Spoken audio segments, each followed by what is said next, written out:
राष्ट्रीय समाज पक्षाचा आज दिवसाला शेतकरी मेळावा आहे. त्या मेळाव्यासाठी आज आलेलो आहे मी. आमच्या राज्य कार्यकारिणीच्या अध्यक्षांनी काशीनाथ शिवते आमचे राज्याचे अध्यक्ष आहेत राष्ट्रीय समाज पक्षाचे. त्यांनी मागल्या 2 महिन्यापूर्वी डिक्लेअर केले की आम्ही 288 जागा लढवणार आहे. मग महाराष्ट्राचे अध्यक्ष जसे प्रोग्राम लावतात, आमचे विदर्भाचे अध्यक्ष डॉक्टर तौसिफ शेख जसं प्रोग्राम लावतात तसं मला येणं कर्तव्य आहे. म्हणून आज दिवसाचा मेळावा आहे आणि पक्षानं राज्य कार्यकारिणीने ठेवलं आहे आपली ताकद आपला पक्ष वाढवण्यासाठी आपल्याला 288 लढवावं लागतील.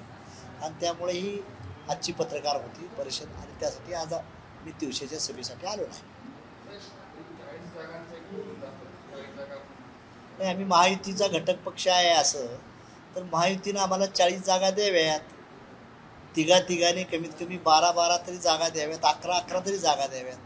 अजितदादांनी 11, शिंदे साहेबांनी 11 आणि फडणवीस साहेबांनी 11 एवढ्या जर जागा दिल्या तर आमचे 40 होऊन जातील. 12-36 12 असं त्या दृष्टी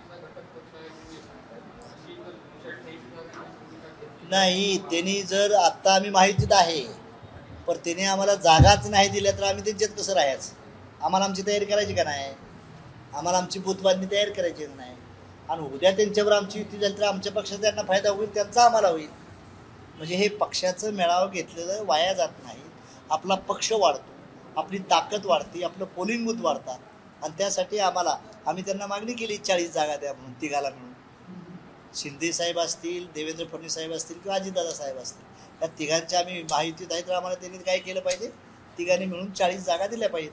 त्यांनी 40 जागा नाही दिल्या तर आम्ही आपले जे शक्य आहे आम्ही म्हणणार नाही की साऱ्या ठिकाणी आम्ही निवडू, तर आम्ही आमच्या पक्षाचं काम वाढवण्याचा प्रयत्न. अजून काही नाही, अजून प्रतिसाद वगैरे काही नाही. म्हणून आमचे दौरे वाढलेले आहेत. आमचा फिरतोया आम्ही अहोरात्र लोकांच्या जवळ जातोया, शेतकऱ्यांच्यात, विद्यार्थ्यात, युवकाच्यात, सर्व समाजात जाऊन आम्ही लोकांना आमची भूमिका विदा करतो.